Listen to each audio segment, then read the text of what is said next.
Vous êtes d'accord quand même pour dire que ça touche tous les milieux, même si ça touche certains milieux plus que d'autres. On va faire simple. C'est peut-être plus détecté dans certains milieux que dans d'autres. Que dans d'autres, d'accord. C'est très difficile. Mais d'accord.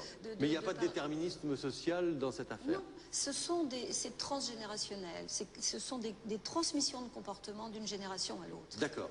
Vous dites qu'il y a une logique familiale que l'on peut mettre à jour en reprenant le schéma familial sur plusieurs générations. Oui. Ça veut dire quoi exactement? Ça veut dire que quand on arrive quand une famille vient consulter une génération T, l'enfant abusé par le père, en général il est en prison, on a l'enfant, la mère, les frères, les sœurs, on travaille avec les grands-parents et on s'aperçoit qu'il y a eu dans les générations précédentes des dysfonctionnements, souvent sexuels, parfois maltraitants physiquement et pas sexuels, mais il y a des difficultés dans la parentalité qui ont laissé des traces, et ce sont des traces très anciennes qui se transmettent inconsciemment d'une génération à l'autre.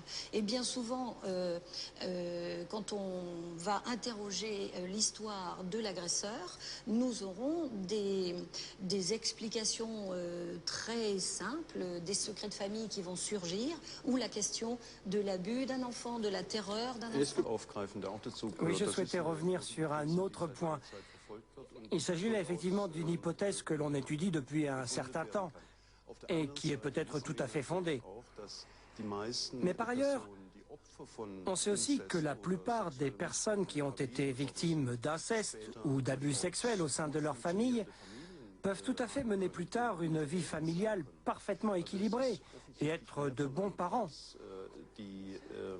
Donc visiblement, l'expérience des violences subies ne suffit pas à expliquer que certains commettent l'inceste.